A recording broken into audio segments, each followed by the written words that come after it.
dragging their feet for almost 1 year and never signing a firm contract for our oil. Then I was starting to ask myself, these people who were so eager to place an order for our oil or to have our oil at their disposal, how is it look so disinterested? So that you think that when they gave you the advice to pull back and produce a bit less oil, it wasn't because your oil would run out, i.e. not in your interest so much as in the interests of the profits of others? To that extent, yes. During the final days, during that period leading up to Christmas and into January, what could the United States have done to help you, do you think? Well, nothing. I think that instead of the U.S. and the U.K. coming out so strongly with words by saying that we are 100% behind the Shah, we support him and this and that, if they had just kept quiet from the beginning and not mixed into our affairs, that would have been probably the best thing. Is there anything that the United States or Britain could have positively done that you would have regarded as assistance? Not in the end, no. Not in the end. Not after? Not after maybe 2 or 3 months, the first 2 or 3 months of 1978. Up until then, what could they have done? Assess the situation and stop giving advice. The advice was not helpful. It was confusing, you mean? Well, the results are here. Unless the world is satisfied with what is going on in Iran. So then the advice were wonderful. If not, that's a different matter. From your own point of view, you'd had a strong feeling of American support from president to president through the years, really. Oh, yes, surely. Did you feel as secure in the beginning of 1978? The assurances were there. What can be done now, do you think? Would security be assisted by the Americans establishing some sort of physical presence? I mean, security where? In the Gulf or the Somalia area, or? Yes. How many? How many? As I said, we would have had 760,000 first-class troops. And you need numbers of that size, you're saying, and it's no good having a detachment of 100 or 1,000. Now, the day of a gunboat is over. Do you now think that it was a great mistake to propose that Khomeini be moved from Iraq, in the sense that that made him more available to the world's press at the crucial time in October?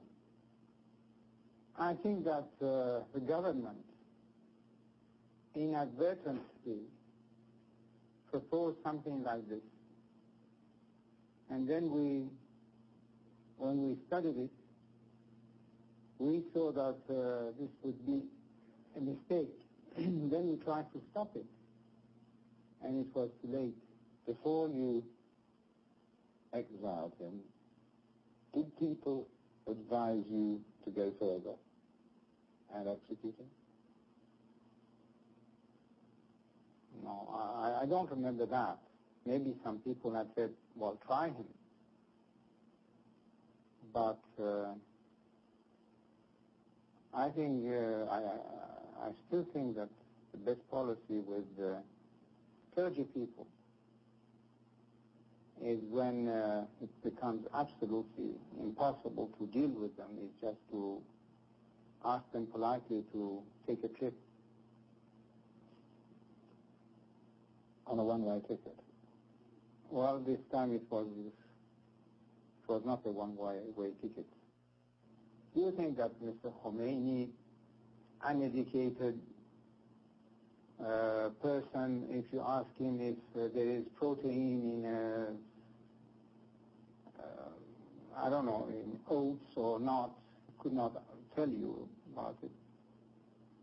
He could have planned all this, masterminded all this, set up all the organization? Surely not. Who do you think did? Well, that's the question. Do you think you know the answer? Not precisely. I know about the people who were surrounding him. This I know, yes. Where did they come from, you mean? Well, the two main people in those days, at least on the surface, were Yazdi and Zadeh, with a past that we all know. They were educated in America, you mean?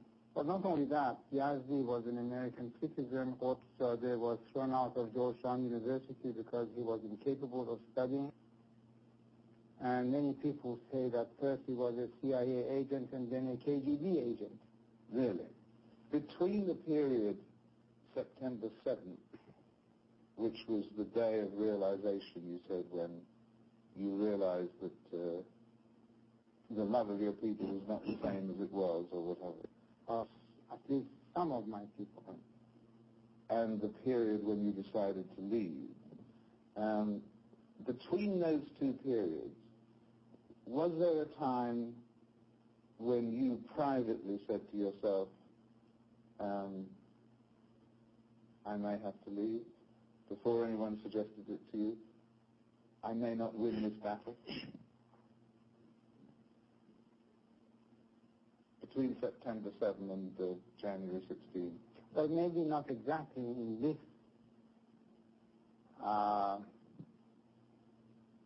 concept, but I had many sleepless nights, just wondering what is happening.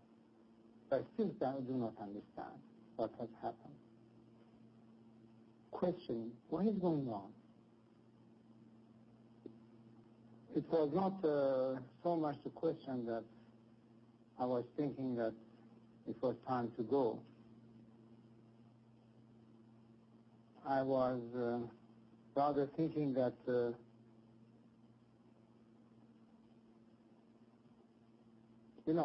like an end or something. Without thinking of going, you were thinking maybe this is the end of an era. Or something. Of me, of an era, or of something.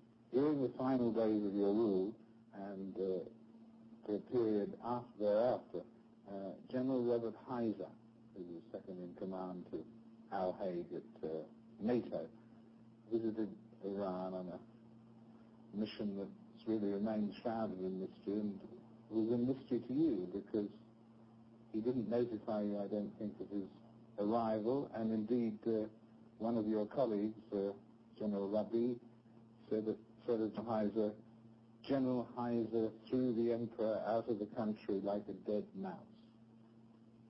What was it all about? Well, to the extent that I will permit myself to be expressive is that I can say that for the first few days, I don't remember exactly how many days, I did not even know of his presence there. In the past he was coming and going, but each time it was announced months ahead, and obviously the first thing was to have an audience with me. I saw him only once, when he accompanied the American ambassador to come and inquire about the date of my departure and even the hour of my departure.